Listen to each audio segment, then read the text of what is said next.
DBD Chapter 31, All Things Wicked, drops in a mere 4 days, and Dead by Daylight has dropped what is going to be the patch notes from the PTB. So, as I said, a new survivor in Sable Ward, a new killer in The Unknown, aka Henry on this channel, and finally Greenville Square as the new map. We're going to break down everything in the PTB patch notes, but before we do that, welcome back Deadites and Ghost Speeders. If you're new to the channel, I am Oldhead Gaming, and if you want to stay up to date on all the latest Dead by Daylight news, make sure you hit that subscribe button, and let's hop over to the PTB patch notes and take a look at everything.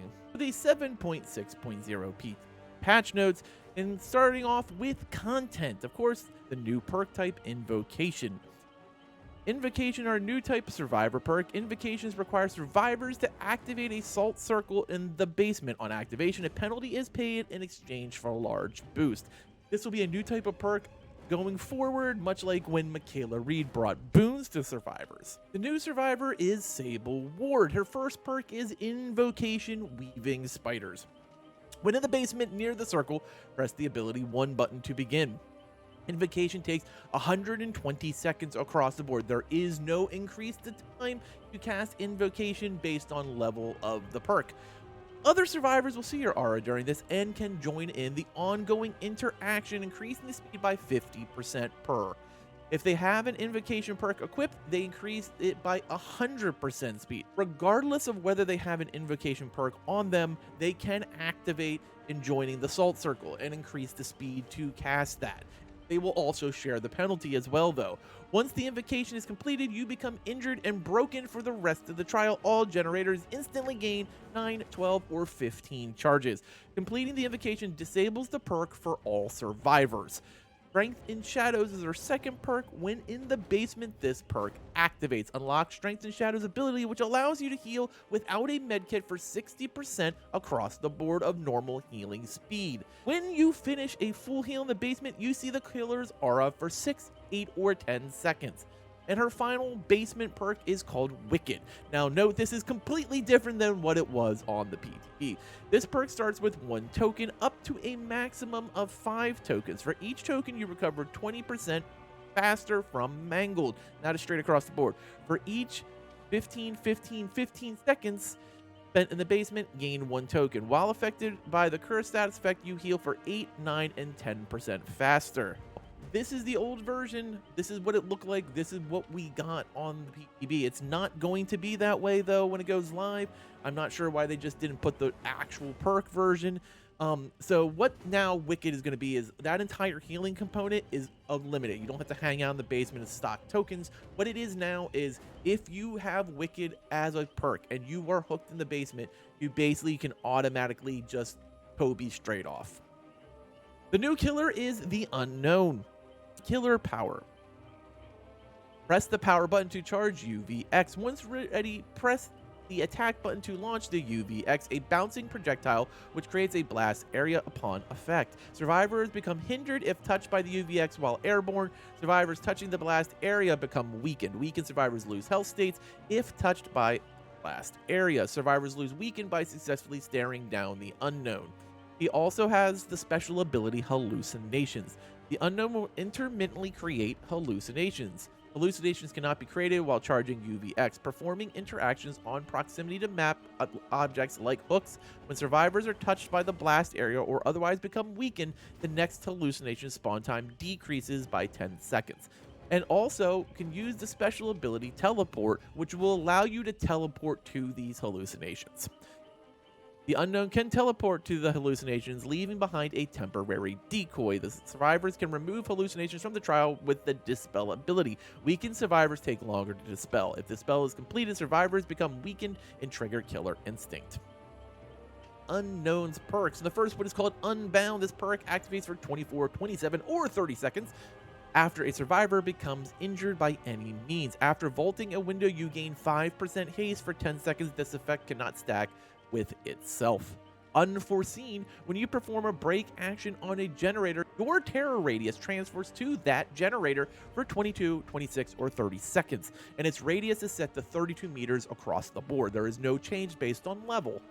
You gain undetectable for that duration, and then the perk goes into cooldown for a unilateral 30 seconds. His final perk is called Undone. When a survivor misses a healing or repair skill check, you gain 3 tokens up to a maximum of 18, 24, or 30 depending on level. When you perform the break action on a generator, if you have tokens, consume all of them.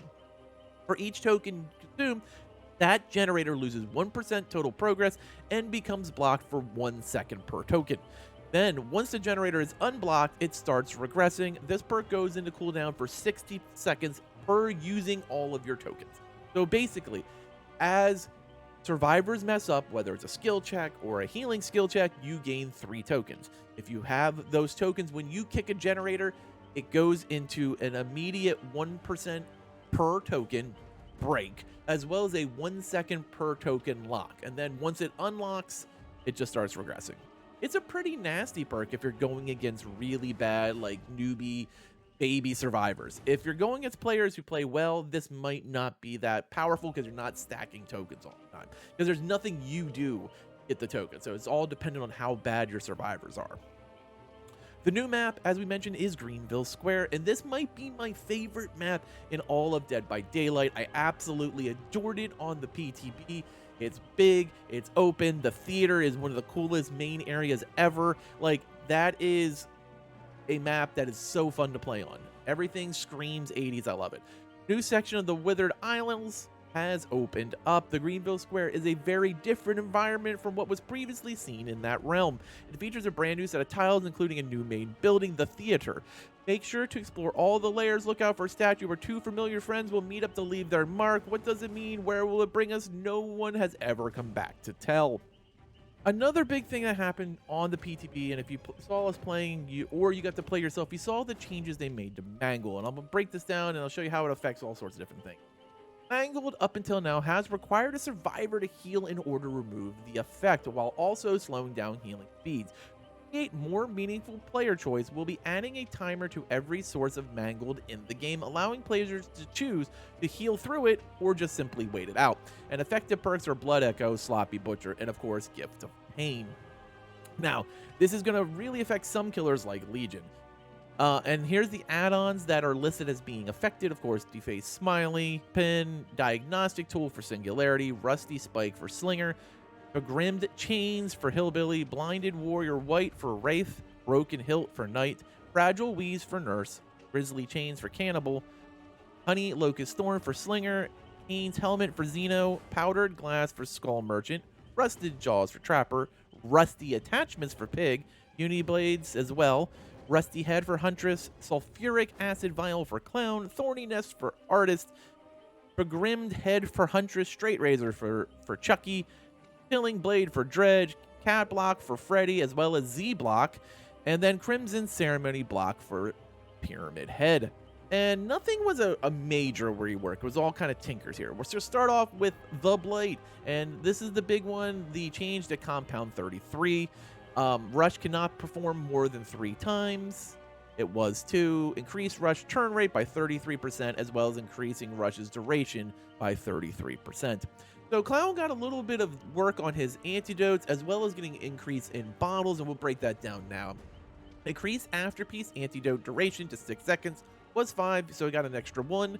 Decreased Afterpiece antidote activation to 2 seconds was 2.5, so they shaved a little bit off the activation time. Increased the number of bottles to 6, it was 4. This is going to be big, because in some cases you can hold a lot of bottles. And decreased the visual effect intensity when Survivor is affected by Afterpiece tonic. So this was strictly because people were complaining about motion sickness when playing Clown, so it should decrease the waviness. I did go against a Clown a couple of times, and it is far less noticeable.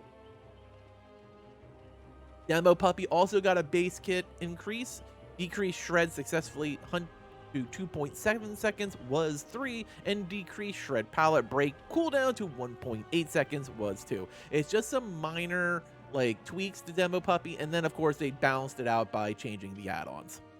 And that was Black Heart, which was decreased Shred cooldown by 10%, was 15, and Barb's Glasses, the Shred for Pallets is now 10%, it was 15. Kind of the same difference, but they kind of took it away from the add-ons and made you not so add-on dependent.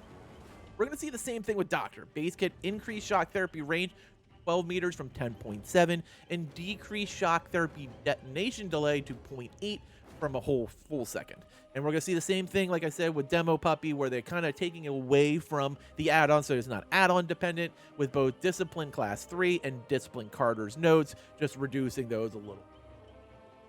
Then we have the Hag, same thing. We had an increase to base kit. We're going to see a decrease in add-ons. And the Phantom Trap teleportation rate has gone from 48 meters, it was 40. They decreased Phantasm Trap setting time to 0.9 seconds, was a full second. Increased trap duration to 6 seconds, was 5. Decreased trap trigger range to 2.7 meters, was 3. So they shrunk that back just a little bit. And increased the time it takes to wipe away traps to 4 seconds, it was 3.5. Now, they're not real easy to see in the first place, so that I'm not sure about. But all the other stuff is fine, I guess. And then, of course, all those add-ons that adjusted trap time and range have all been adjusted to fall in line with the new base kit. And that's Bloodied Mud, Bloodied Water, Bog Water, Crack the Turtle Egg, Cypress Necklet, Dead Fly Mud, Dragonfly's Wings, Dried Cicada, Half Eggshell, Powdered Eggshell, Rope Necklet, and finally Swamp Orchid Necklet. Now, Huntress, we did see an increase to hatches, kind of like what they did with Clown, increasing his bottles, and she went from 7 to 5, but this is the one that makes things a little dicey. They increased Huntress's movement speed while holding hatchets to 3.4 milliseconds, and it was 3.08. And you really saw a difference in that time when she was in chase just holding a hatchet above her head. And they also decreased the Huntress hatchet wind-up speed to 0.9 seconds, so she does chuck her hatchets a little bit quicker. Finally, the Piggly. This is a weird one. If you play Ambush Pig, this is like your dream come true update. And here's what they did to base kit. They increased ambush attacks duration to 2.3 seconds. It was 2. Decreased ambush attack successful hit cooldown to 2.7 seconds. Was 3. Decreased ambush attack miss cooldown to 1.5 seconds. It was 2. That's a big adjustment. Increased the pig's movement speed while crouched to 3.8 milliseconds. Was 3.6, so she's now faster in crouch. Decreased the time it takes for pig to crouch to 1 second instead of 1.3. Increased reverse bear trap timer to 180 seconds, so they last much longer now. It was 150. Remove pig's ability to see jigsaw boxes, so she doesn't know where you're trying to take them off. And increase the amount of blood points earned for dash hits to 850 blood points, was 500. And for reverse bear traps to 1,000, it was 500. So if you play Ambush Pig, this is your dream control.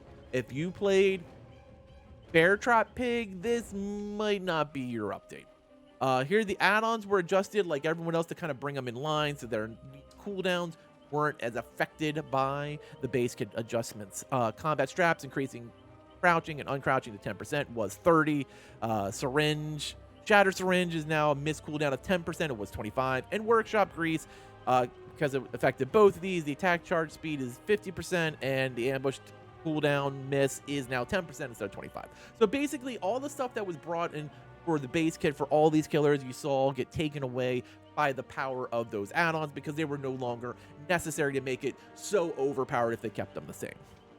Now, this is a feature I desperately want as a content creator: copyrighted music. A separate toggle has been added to the audio section of the settings menu to enable or disable copyrighted music. This setting is no longer bound to anonymous mode. Now, I don't play in anonymous mode, so I have not had access to this. So I basically just muted my music during the entire Iron Maiden background, which I absolutely hate not having background music, but the moment, YouTube hears, Iron Maiden, it's going to flag me. We also had some adjustments to the UX. Blood Web improvements. Auto purchase center node is unlocked for all characters after your first prestige of anyone. Level up pop-ups can be skipped by pressing controller's A button, mouse left button, or keyboard key. Adding loading wheel animation when data is being loaded. Cool.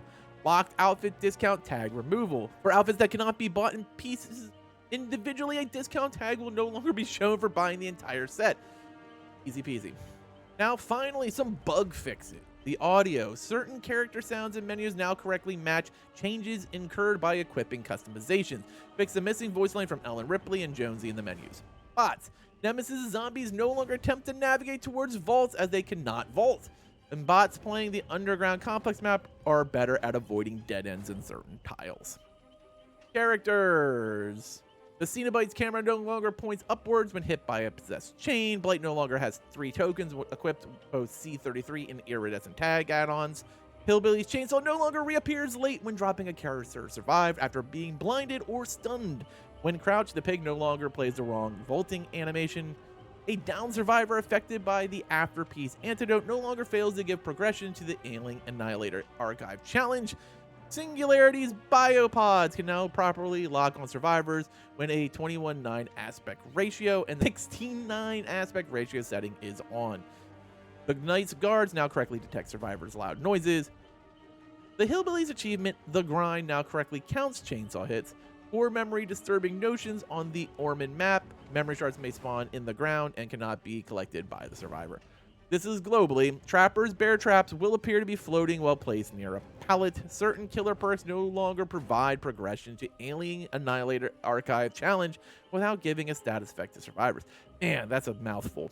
Dredge's abduction now counts correctly as downing for the Alien Annihilator challenge. Ugh, I hate this name. Hubris no longer enters cooldown after intentionally dropping a survivor when they pass 75% wiggle. Survivors can get stuck in lockers if they slowly enter the locker under poor networking conditions. Plot twist perk no longer activates the dissolution perk. Survivors can no longer place traps on regressing generators. Survivors now correctly receive the killer's stun score event when using Blast Mine. M2 attack killers are no longer considered basic attacks when blinded. The Blight's rush action no longer fails to activate when a trial lasts very long. Killers no longer jump when they damaged actions are canceled. The Thwack perk no longer fails to activate after destroying a breakable wall. And the Knight can no longer teleport by performing interactions from far away while using his Guardia Campagna. Environment and maps improved performance globally when decorations are used on maps. Fixed an issue where the bot not activated the Combine Harvester. Fixed an issue where the Dark Mist would not appear everywhere in Greenville Square. Fixed an issue in Greenville Square where Blight could not bounce off of blockers. Finally, fixed an issue in RPD where Xeno's turrets could should through walls? I think it's could shoot through walls is what that should be. I don't think could should is correct. UI fixed an issue where the active state of a tab in the player's profiles is not resetting properly. Fixed an issue where player profile is displayed on the offering screen. Fixed an issue being able to open options and daily rituals during the last 5 seconds before a trial starts. Fixed an issue where some player cards do not appear in the search results. And finally, fixed a potential crash in the main menu entering Killer Lobby on PS4 and PS5. Miscellaneous will wrap this up. Black bars no longer appear around the screen in menus transitions in resolution 16:9. Now, finally, there's one known issue, and that is the Withered Isle offering will not bring players to the new map in Greenville Square. Well, that's not good. So if you want to play on the new map on day one, hope for getting there, because it looks like the Greenville Square offering doesn't do shit. So there you have it. Here's all the big changes from the PTB, and I'm going to break down every little kind of real thing. So first of all, the unknown, the weakness increased by 6 seconds after survivors injured by UVX, and hindered his effect increased by 6% on airborne. That's a little bit different. They reverted the time on traps down to 150 seconds, so it's kind of exactly as it's always been. So it was bumped up to 180. It's going to be the normal 150. Huntress, they reverted the movement speed while holding hatches back to original. And this was a concern a lot of people had on the PTB because she was just too fast by holding a hatchet, and it left very little counterplay to Huntress. The Clown, expose add-on hard caps bottle to 1. Finally, the 2 perks that were changed for Sable coming out. The first one was Wicked. We talked about how the entire perk was changed, and now it's the Unhook in the basement, so we kind of really dove into that one. But there was a minor change to Invocation Weaving Spiders, and now permanently takes off 10 charges of every generator. And so instead of adding 15 charges to what was already there, it just kind of cuts it down like if you were putting in a brand new part to all the generators. That's exactly what it does. So you see the earlier bar for complete. And those are the big changes that have happened since the PTB. And this is the reason we do PTBs, because when we go out there, we try to test stuff, see what's going on, and some things will be great and players will love it, and other things will clearly not work. And we've seen that with a bunch of killers over the last few PTBs, and they've never made it alive. But I'm glad the Huntress one was removed as well. Although I have to admit, Greenville Square, probably my favorite map ever. Henry the Unknown, fun killer to play. I don't know if we'll be S tier, but he's definitely a fun killer to play. And I think Sable Wars would be very popular, much like Michaela Reed was when she came out. I think overall, all Things Wicked Chapter 31 is a great conclusion to Year 7, and as we're all now looking forward to what's going to happen in Year 8, I think we're in a really good spot. Like, I don't think we're going to have anything going on with, of course, the mid-chapter before the anniversary, so I think we're kind of at the point now where this is the content we got. So, in looking back, we can kind of now have this introspective and take a few seconds to look back at the start of Year 7, which was Dead by Daylight Chapter 28 and Transmission, and we're closing out with Dead by Daylight Chapter 31, All Things Wicked. It's been a really good year. A lot of big licenses came, like, of course, Chucky, Nicolas Cage, Alan Wake, and, of course, Alien. And I think it's been one of the better years. They brought a lot of additional events to the game, and I think we're going to be really happy when Chapter 31 drops in 4 days. And then a few days later, on the 18th of March, we get a brand new event, the Blood Moon event, to kick off really more new content. So it's been an awesome Year 7. I want to hear what your thoughts are in the comments below. As always, thanks for watching, and later, mate.